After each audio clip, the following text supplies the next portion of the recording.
नमस्ते दोस्तों, मैं श्वेता स्वागत करती हूँ आप सभी का आपके अपने चैनल कथा और भक्ति में।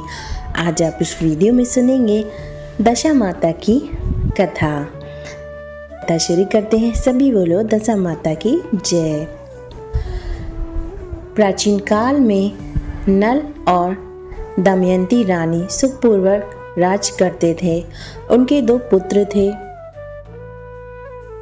उनके राज्य में प्रजा सुखी और संपन्न थी। एक दिन की बात है कि उस दिन होली दशा थी। एक ब्राह्मणी राजमहल में आई और रानी से कहा, ले लो दशा का डोरा, ले लो दशा का डोरा ले लो। बीच में दासी बोली, हाँ रानी साहिबा, आज के दिन सभी सुहागिन महिलाएं दशा माता की पूजन और व्रत करती हैं तथा इस डोरे की पूजा करके गले में बांधती हैं, जिससे अपने घर में सुख समृद्धि आती है।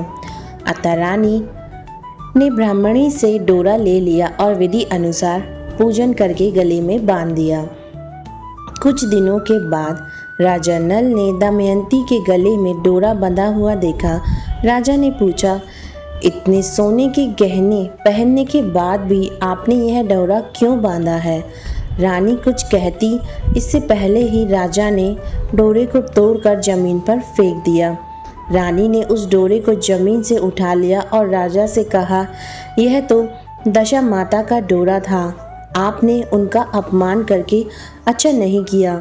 जब रात्रि में राजा सो रहे थे तब दशा माता स्वप्न में बुढ़िया के रूप में आई और राजा से कहा, हे राजा, तेरी अच्छी दशा जा रही है और बुरी दशा आ रही है।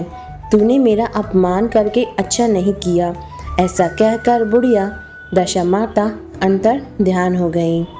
अब धीरे जैसे तैसे दिन बीतते गए, वैसे वैसे ही कुछ दिनों में राजा के ठाठ बाट, हाथी घोड़े, लाव लश्कर, धन धान्य, सुख शांति सब कुछ नष्ट होने लगे। अब तो भूख के मारे मरने का समय आ गया। एक दिन राजा ने दमयंती से कहा, तुम अपने दोनों बच्चों को लेकर अपने मायके चली जाओ। रानी ने कहा, मैं आपको छोड़कर कहीं नहीं जाऊंगी। जिस प्रकार आप रहेंगे उसी प्रकार मैं भी आपके साथ रहूंगी। तब राजा ने कहा, अपने देश को छोड़कर दूसरे देश में चलें। वहाँ जो भी काम मिल जाएगा हम वही काम कर लेंगे। इस प्रकार नल दमयंती अपने देश को छोड़कर चले गए। चलते चलते रास्ते में भील राजा का महल दिखाई दिया। वहाँ राजा ने अपने दोनों बच्चों को अमानत के तौर पर छोड़ दिया। आगे चले तो रास्ते में राजा के मित्र का गांव आया। राजा ने रानी से कहा, चलो हमारे मित्र के घर चले। मित्र के घर पहुंचने पर उनका खूब आदर सत्कार हुआ और पकवान बनाकर भोजन कराया। मित्र ने अपने शयन कक्ष में सुलाया। उसी कमरे में मोर की आकृति खूंटी पर मित्र की पत्नी का हीरो जड़ा कीमती हार टंगा था। मध्यरात्रि में रानी की नींद खुली तो उन्होंने देखा कि वह बेजान खूंटी हार को निगल रही है। यह देखकर रानी ने तुरंत राजा को जगाकर दिखाया और विचार किया कि सुबह होने पर मित्र के पूछने पर क्या जवाब देंगे, अतः यहाँ से इसी समय चले चलो। राजा रानी दोनों रात्रि में वहाँ से चल दिए। सुबह होने पर मित्र की पत्नी ने खूंटी पर अपना हार देखा। हार वहाँ नहीं था। तब उसने अपने पति से कहा, तुम्हारे मित्र कैसे हैं जो मेरा हार चुराकर रात्रि में ही भाग गए हैं? मित्र ने अपनी पत्नी को समझाया कि मेरा मित्र कदापि ऐसा नहीं कर सकता। धीरज रखो, कृपा करके उन्हें चोर मत कहो। आगे चलने पर राजा नल की बहन का गांव आया। राजा ने बहन के घर खबर पहुंचाई कि तुम्हारे भाई भौजाई आए हुए हैं। खबर देने वाले से बहन ने पूछा, उनके हालचाल कैसे हैं? वह बोला, दोनों अकेले हैं, पैदल ही आए हैं तथा वे दुखी हाल में हैं। इतनी बात सुनकर बहन थाली में कांदा रोटी रखकर भैया भाभी से मिलने आई। राजा ने तो अपने हिस्से का खा लिया, परंतु रानी ने जमीन में गाड़ दिया। चलते चलते नदी मिली। राजा ने नदी में से मछलियां निकाल कर रानी से कहा, तुम इन मछलियों को भूंजो, मैं गांव में से परोसा लेकर आता हूँ।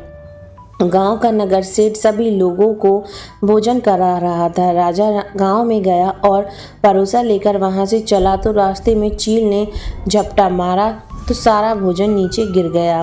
राजा ने सोचा कि रानी विचार कर रही थी कि राजा तो भोजन करके आ गया और मेरे लिए कुछ भी नहीं लाया। उधर रानी मछलियां भूनने लगी तो दुर्भाग्य से सभी मछलियां जीवित होकर नदी में चली गईं। रानी उदास होकर सोचने लगी कि राजा पूछेंगे और सोचेंगे कि सारी मछलियां खुद ही खा गई। जब राजा आए तो मन ही मन समझ गए कि वहां से आगे चल दिए। चलते चलते रानी के मायके का गांव आया। राजा ने कहा, तुम अपने मायके चली जाओ, वहाँ दासी का कोई भी काम कर लेना, मैं इसी गांव में कहीं नौकर हो जाऊंगा।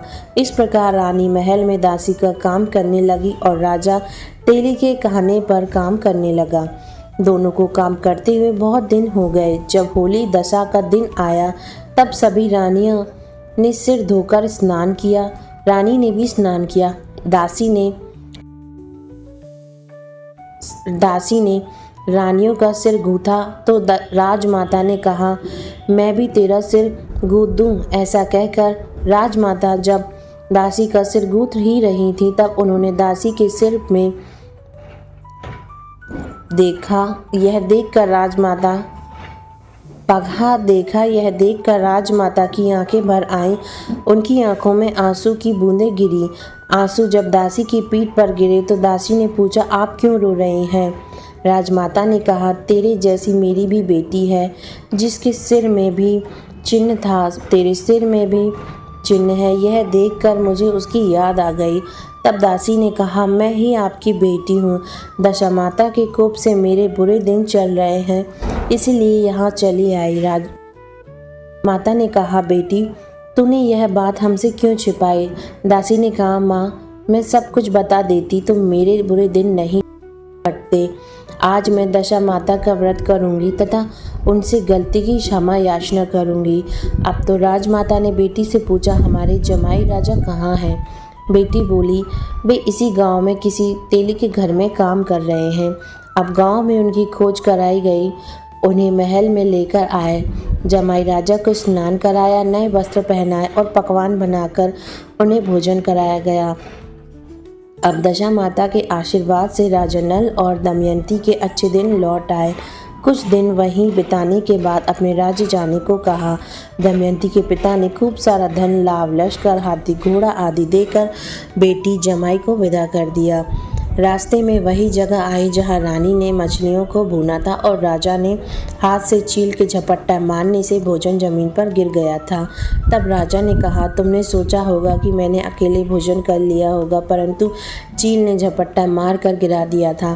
अब रानी ने कहा, आपने सोचा होगा कि मैंने मछलियाँ भूनकर अकेले खा ली होंगी, परंतु वे तो जीवित होकर नदी में चली गई थीं।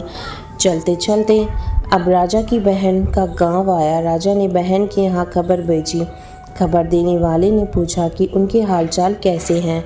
उसने बताया कि वे बहुत अच्छी दशा में हैं, उनके साथ हाथी, घोड़े, लाव, लश्कर हैं। यह सुनकर राजा की बहन मोतियों की थाल सजाकर लाई। तभी दमयंती ने धरती माता से प्रार्थना की और कहा, माँ आज मेरी अमानत मुझे वापस दे दो। यह कहकर उस जगह को खोदा जहाँ कांदा रोटी गाड़ दिया था। खोदने पर रोटी तो सोने की और कांदा चांदी का हो गया। दोनों चीज़ें बहन की थाली में डाल दी और आगे चलने की तैयारी करने लगी। वहाँ से चलकर राजा अपने मित्र के घर पहुँचे। मित्र ने उनका पहले के समान ही खूब आदर सत्कार किया और सम्मान किया। रात्रि विश्राम के लिए उन्हें उसी शयन कक्ष में सुलाया। मोरनी वाली खूंटी के हार निकल जाने वाली बात से नींद नहीं आई। आधी रात के समय वही मोरनी वाली खूंटी का हार उगलने लगी तो राजा ने अपने मित्र को जगाया तथा रानी ने मित्र की पत्नी को जगाकर दिखाया। आपका हार तो इसने निगल लिया था, आपने सोचा होगा कि हार हमने चुराया है। दूसरे दिन प्रातःकाल नित्य कर्म से निपट कर वहाँ से वे चल दिए। वे भील राजा के यहाँ पहुँचे और अपने पुत्रों को मांगा तो भील राजा ने देने से मना कर दिया। गांव के लोगों ने उन बच्चों को वापस दिलाया। नल दमयंती अपने बच्चों को लेकर अपनी राजधानी के निकट पहुंचे तो नगरवासियों ने लाव लश्कर के साथ उन्हें आते देखा। सभी ने उनका बहुत प्रसन्न होकर स्वागत किया तथा गाजे बाजे के साथ उन्हें महल में पहुंचाया। राजा का पहले जैसा ठाट बाट हो गया। राजा नल दमयंती पर दशा माता ने पहले कोप किया, ऐसी किसी पर मत करना, और बाद में जैसी कृपा करी वैसी कृपा माँ आप सभी पर करना। सभी बोलो दशा माता की जय।